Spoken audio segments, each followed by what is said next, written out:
दोस्तों आज इस वीडियो में हम चर्चा करेंगे कुछ ऐसे महत्वपूर्ण स्टेप्स के बारे में जो कि हर एक सरकारी कर्मचारी को सर्विस से रिटायर्ड होने से पहले कर लेने चाहिए। तो इसमें सबसे पहले आता है मोड ऑफ पेंशन पेमेंट। तो हर एक सरकारी कर्मचारी को अपना जो पेंशन अकाउंट है वो कहाँ पे ऑपरेट करना है, बैंक में ऑपरेट करना है या फिर पोस्ट ऑफिस में ऑपरेट करना है, ये रिटायरमेंट होने से पहले डिसाइड कर लेना चाहिए। और इसका जो डिटेल्स है वो आपके पेंशन पेमेंट का जो यानी पेंशन के जो पेपर्स हैं उनके साथ में आपको सबमिट करना है। तो ये एक इम्पोर्टेंट काम है कि आपको रिटायरमेंट से पहले आपका जो पेंशन अकाउंट है उसका डिटेल्स और आपको सबमिट करनी है। उसके बाद में आते ही फोटोग्राफ्स, आपको अपने और अपनी फैमिली के जॉइंट और सेपरेट फ़ोटो ये भी आपको बनवा लेने चाहिए और सर्विस में रहते हुए ही अपना जो भी विभाग है उसमें सबमिट करवा देनी चाहिए। उसका फ़ायदा ये होगा कि आपको जो भी पेंशन यानी पेंशनर आइडेंटिटी कार्ड इशू किया जाएगा उसमें भी इसका यूज़ किया जाएगा। और साथ में आपकी जो फॉर्म्स है जैसे ग्रेचुइटी का है, कम्यूटेशन का है, इन सब में भी उनका यूज़ किया जाएगा। तो इसके लिए आप अपने और अपनी फैमिली के जॉइंट और इंडिविजुअल फ़ोटोग्राफ्स भी ज़रूर सबमिट करवाइए। उसके बाद में आपका जो परमानेंट रेजिडेंशियल एड्रेस है वो आपको पक्का कंफर्म करना है, और क्योंकि फ्यूचर में जो भी कोई कम्युनिकेशन किया जाएगा वो इसी एड्रेस पर किया जाएगा। जैसे कि आपके पेंशन में कोई रिवीजन है या फिर कोई भी आपके पेंशन से संबंधित किसी भी तरीके का कोई कम्युनिकेशन है तो आपको इसी परमानेंट रेजिडेंशियल एड्रेस पर किया जाएगा। तो इसलिए आप आपका जो परमानेंट रेजिडेंशियल एड्रेस है उसको पक्का कर लीजिए और जो आपको सबसे सही एड्रेस है वही आप दीजिए।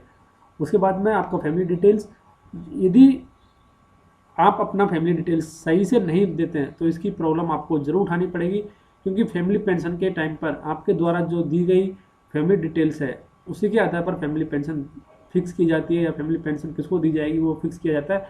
तो इसलिए दोस्तों आप रिटायरमेंट होने से पहले ये चेक कर लीजिए कि जो भी आप फैमिली डिटेल्स दे रहे हैं वो पूरी तरह सही है और जो भी योग्य आपके या डिपेंडेंट्स फैमिली मेम्बर्स हैं उनका डिटेल्स आपने दिया हुआ है।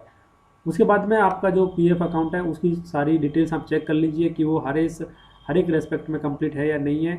और यदि आपका कहीं एक जगह से दूसरी जगह ट्रांसफ़र हुआ है तो सारे सेक्शन हैं आप चेक वो एक बार चेक कर लीजिए। बाद में अकाउंट है वो मेंटेन किया गया है वो आप चेक कर लीजिए, आपके ऊपर क्रेडिट किया है ये भी आप चेक, यदि आपकी सर्विस में यहाँ पर किया गया है तो आपका नहीं किया गया है इसको आपको कोई अगर आप सर्विस में रहते हुए लीजिए वो जो किया जाएगा उसका इस तरह से कम है, क्योंकि यदि आपका सर्विस रजिस्टर कंप्लीट नहीं है तो फ्यूचर में प्रॉब्लम आपको आ सकती है। इसके लिए आप अपना सर्विस रजिस्टर चेक जरूर कर लीजिए सर्विस में रहते हुए। उसके बाद में आपका जो पीएफ, जीआईएस, ग्रेचुइटी इसके लिए जो नॉमिनेशन है वो आपने दिया हुआ है या नहीं दिया हुआ है तो ये ज़रूर चेक कर लीजिए। और यदि आपको नॉमिनेशन में कोई चेंजेस करने हैं तो वो आप सर्विस में रहते हुए एक बार ज़रूर उनको चेंज कर लीजिए यदि आपको कुछ चेंजेस उनमें करने हैं। और यदि आप सरकारी क्वार्टर्स में रह रहे हैं या सरकार के द्वारा आपको घर दिया गया है तो उसको आप टाइम पर खाली कर दीजिए, जो भी टाइम दिया जाता है उसके अंदर। यदि आप नहीं करते तो बाद में आपसे उसके लिए पेनल्टी चार्ज की जाएगी।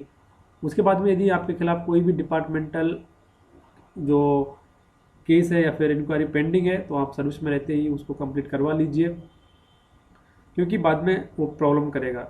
उसके बाद में यदि आपके खिलाफ़ कोई भी आपने लोन लिया हुआ है या फिर आपने एडवांस लिया हुआ है उसका पेमेंट हो गया है या फिर किसी भी तरीके का कोई एक्सेस सैलरी या एक्सेस अमाउंट आपके अकाउंट में क्रेडिट हो गया था पहले, तो आप उसको सर्विस में रहते हुए क्लियर करवा लीजिए कि आपकी तरफ या आपकी और सरकार का कोई भी ड्यू नहीं है, यानी आप सब तरीके से आप क्लियर हैं।